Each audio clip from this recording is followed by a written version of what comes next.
La Unión Europea se ha puesto como objetivo que la característica diferenciadora de sus productos agrícolas sea la calidad. La herramienta fundamental con que cuenta para lograrlo es la política agrícola común.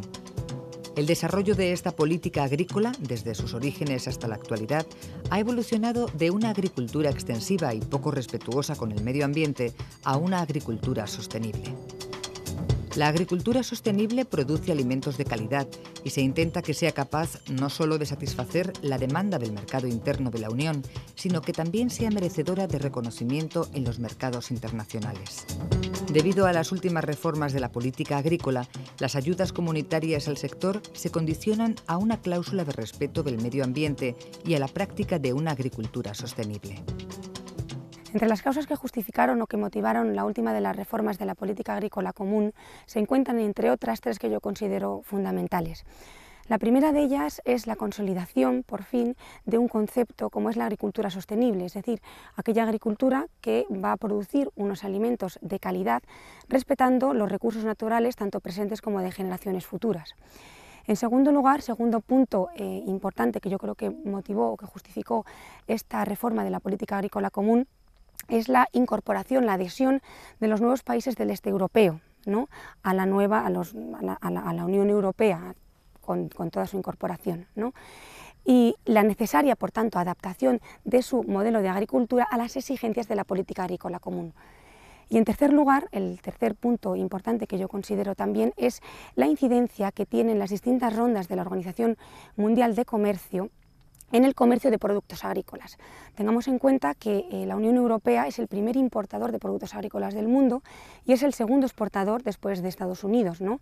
Y la liberalización de estos productos agrícolas en el seno de estas rondas de la Organización Mundial de Comercio pues dificultan de alguna manera que nuestros productos agrícolas sean competitivos. La política agrícola común, la denominada PAC, se financia en la denominada Agenda 2000, que comenzó en el año 2000 y que concluirá en el año 2006, representando prácticamente el 50% del gasto comunitario, por tanto el mayor porcentaje del presupuesto comunitario. La política agrícola común se sigue por los fondos estructurales, que representan un 33,3%, y el resto de partidas, las acciones interiores y exteriores, vienen a representar un 5,5%. Por tanto, es claro que el gasto de política agrícola común es el más importante de todos los gastos del presupuesto comunitario. La financiación de la política agrícola común se realiza mediante el Fondo Europeo de Garantía y Orientación Agrícola. Este fondo tiene dos secciones, la sección Garantía y la sección Orientación. Este fondo, el FEOGA, en su sección Garantía, viene a financiar partidas determinadas de la política agrícola común, tales como la organización de los mercados agrícolas comunes, también de desarrollo rural en zonas que no son de objetivo 1 y que vienen a representar pues una décima parte prácticamente de las partidas de política agrícola común, y asimismo cubren los gastos veterinarios y campañas informativas de la política agrícola común. El objetivo principal para el cultivo de tabaco, olivos y algodón es el fomento de un desarrollo sostenible del sector mediante la recompensación de las prácticas y los productos salubres y de gran calidad y el desarrollo de fuentes alternativas de ingresos y de actividad económica. Los gastos de política agrícola común han ido evolucionando a lo largo de todo el periodo propio de la Agenda 2000, de tal manera que esta agenda contempló dos posibles escenarios, un escenario que era precisamente en el que no había unos nuevos países que se adherían a la Unión, y otro escenario en el que esa adhesión se produjera. Pues bien, producida esa adhesión, el gasto agrícola común lógicamente ha aumentado de ser unos 41.000 millones de euros en el año 2000 a ser prácticamente 46.000 millones de euros en el año 2006. Desde 1992, la política agrícola común se encuentra inmersa en un proceso de reforma radical dirigido a abandonar la política de sostenimiento de los precios y la producción para adoptar una política de carácter más general de ayuda a la renta de los agricultores.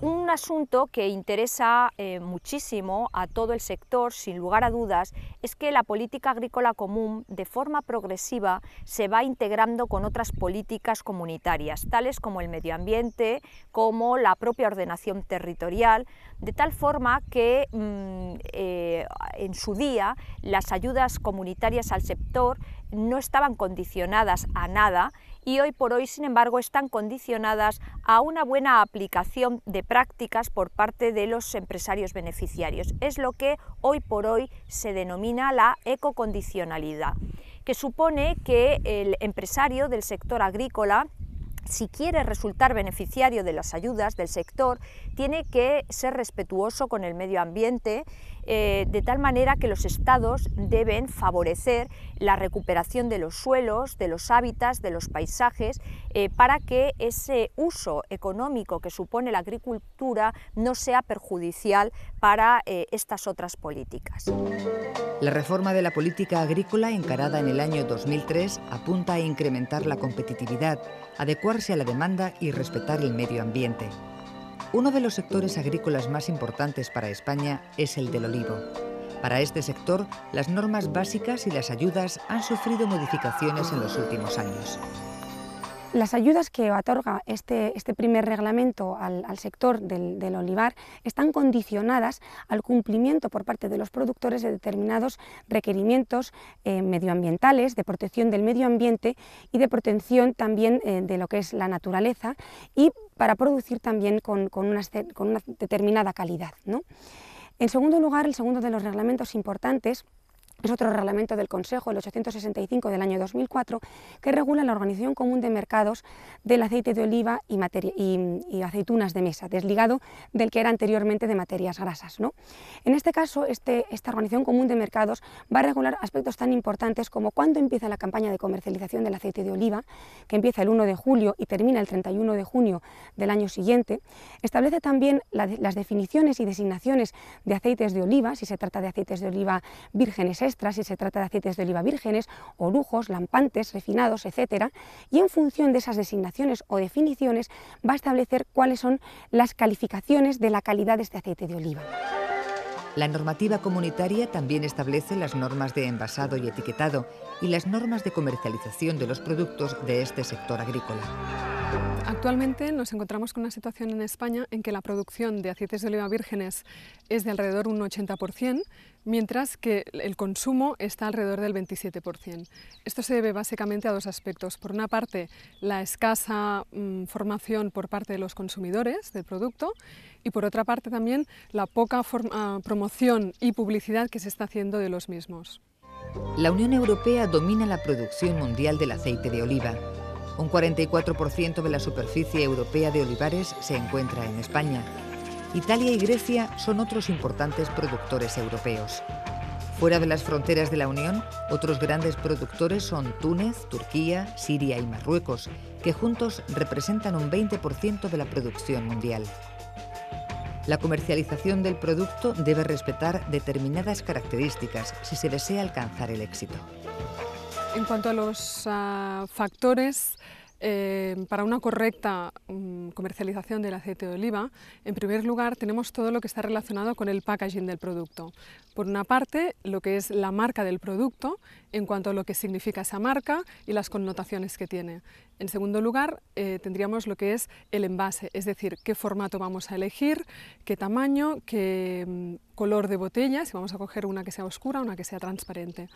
En siguiente lugar tendríamos lo que es la etiqueta, es decir, la etiqueta qué color va a tener, qué diseño y cuál va a ser el contenido de la etiqueta.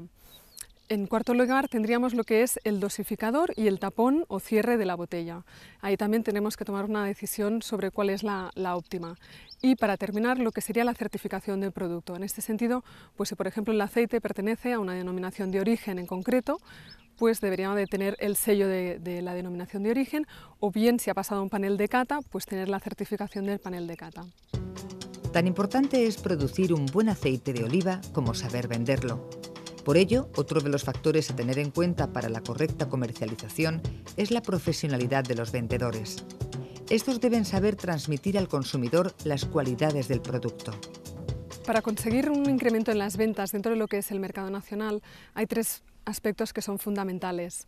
En primer lugar, un aspecto fundamental sería incrementar todo lo que es la inversión en información para el consumidor. Este es un tema que desde luego pienso que recae sobre las organizaciones o las administraciones públicas, y se deberían de hacer muchos más cursos de formación, catas, presentaciones, para que el consumidor tenga más información sobre los productos.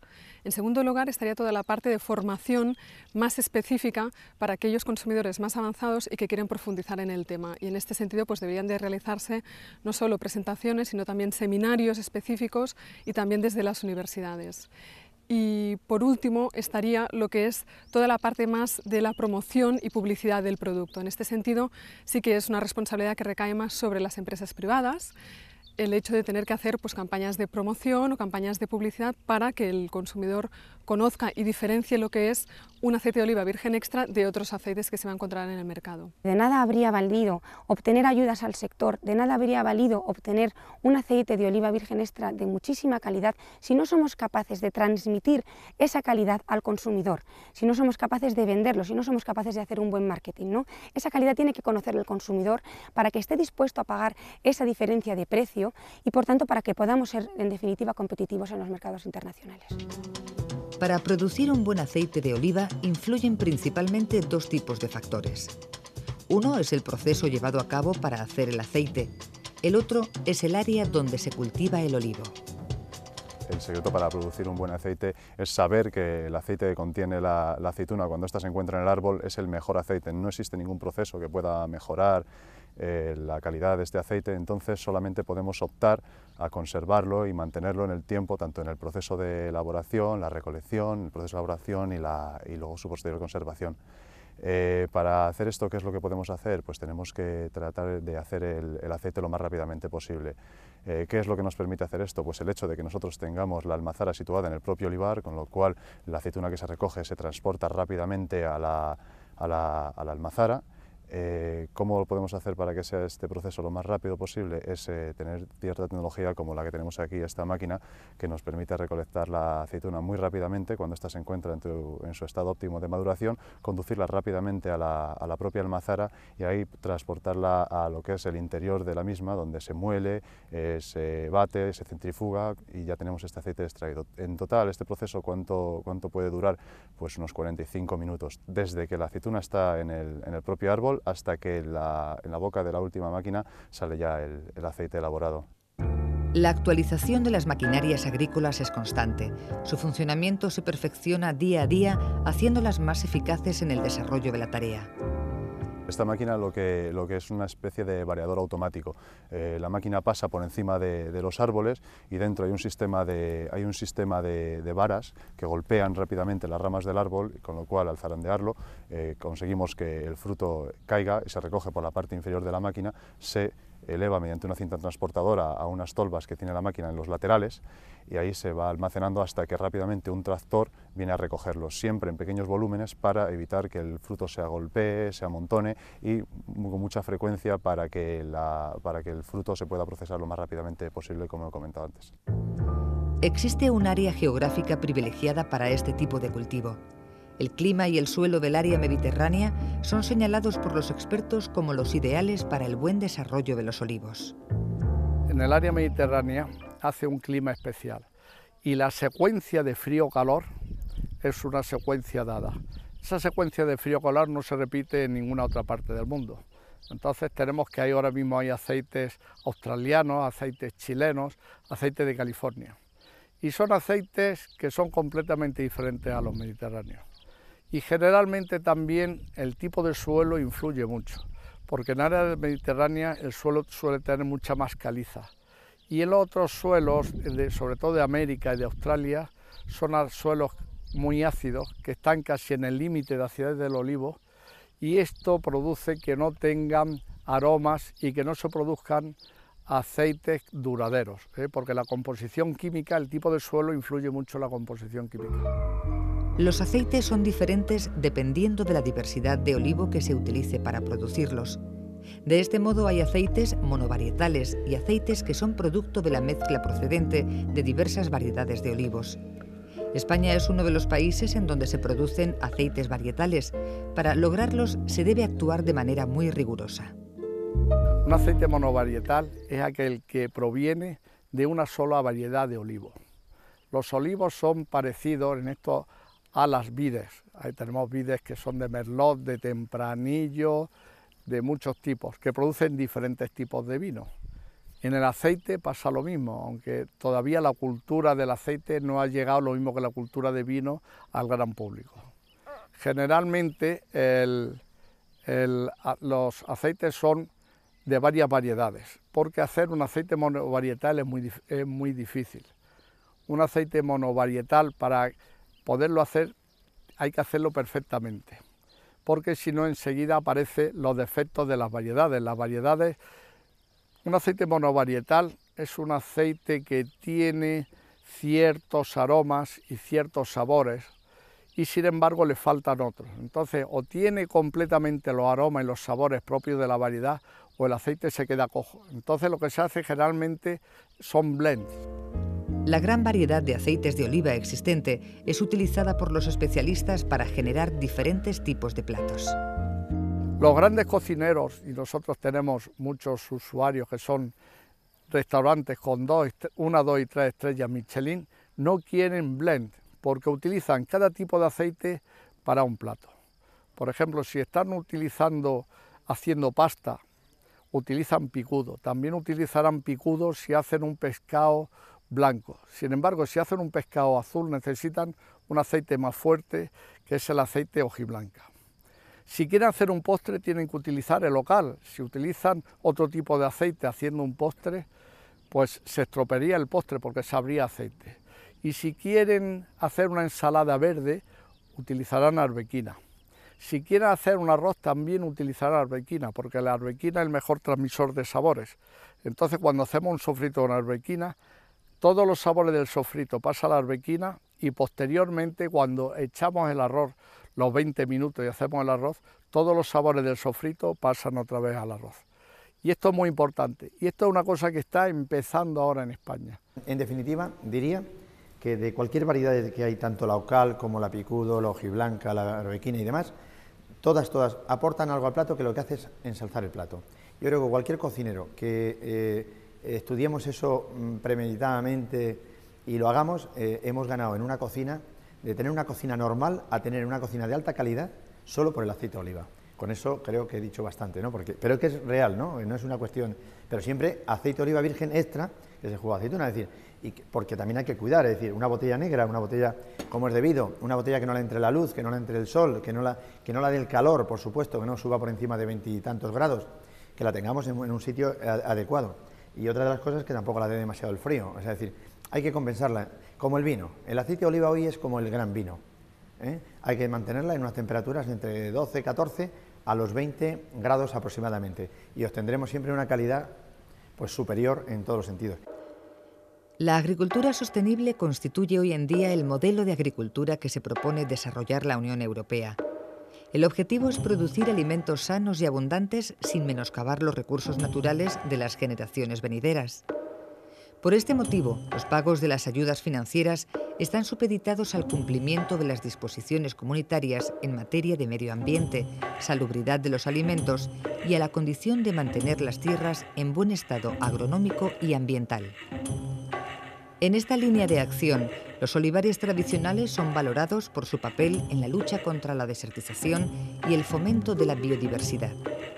Los productores españoles del sector del aceite de oliva trabajan dentro de las normas establecidas por la Política Agrícola Común, desarrollando un producto de máxima calidad y de respeto del medio ambiente.